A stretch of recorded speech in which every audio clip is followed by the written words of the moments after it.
ચૈતરભાઈનો જે કેસ છે એ 2023ની સાલમાં ફોરેસ્ટના જે કર્મચારી છે એમણે અન્ય કોઈક જે વ્યક્તિ હશે એમણે ફોરેસ્ટની જમીન ઉપર કંઈક ઇલીગલી એમણે વાવેતર કરેલું હતું અને એ વાવેતર દૂર કરેલું હતું ફોરેસ્ટના કર્મચારીઓ. એના અનુસંધાનમાં આ જે ચૈતરભાઈ વસાવા છે એમણે આ જે ફોરેસ્ટના કર્મચારી છે એમને એમના ઘરે બોલાવી અને એમને જે છે ધાક ધમકી આપેલી.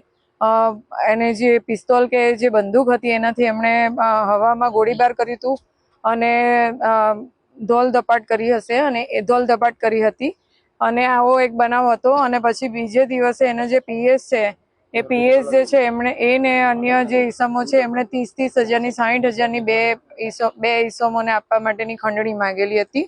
એના અંગેનો આ કેસ હતો અને આ કેસમાં આવી રીતના અહીંયા નામદાર એડિશનલ ડિસ્ટ્રિક્ટ એન્ડ સેશન જજ સાહેબની કોર્ટમાં એવી હીરપરા સાહેબની કોર્ટમાં ચાલી ગયો. અને આમાં શરૂઆતમાં ડીજીપી શ્રી જે ગોહિલ સાહેબે ઇનિશિયલ એમણે આ ટ્રાયલ ચલાવેલી હતી અને ત્યારબાદ એમાં જે સ્પેશિયલ પીપી છે નાયર સાહેબ એમને અગાઉની કાર્યવાહી એમણે ચલાવેલી હતી અને આ કાર્યવાહી ચાલી જતા આજ રોજ નામદાર કોર્ટે 7 વર્ષની કેદની સજા અને 25,000 રૂપિયાનો દંડ જાહેર કર્યો છે. અને તમામે 5 જે પુરુષ આરોપી છે અને 4 સ્ત્રી આરોપી છે તમામને રાજપીપળા કોર્ટમાં આપણે રાજપીપળા જેલમાં આપણે જ્યુડિશિયલ કસ્ટડીમાં લેવાનો હુકમ કર્યો છે હાલ.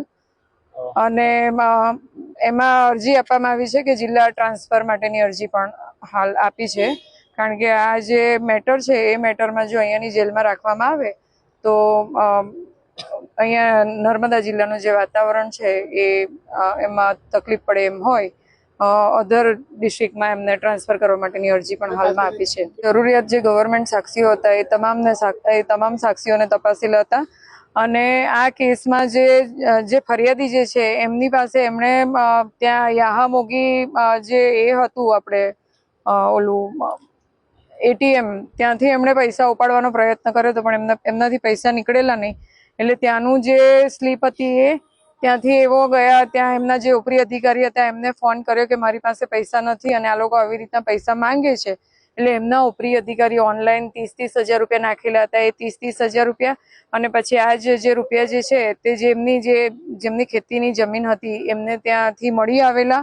એટલે જેમની જે ફોરેસ્ટની જમીનમાં જેમણે ઇલીગલી વાવેતર કરેલું હતું એમને ત્યાંથી મળી આવ્યા.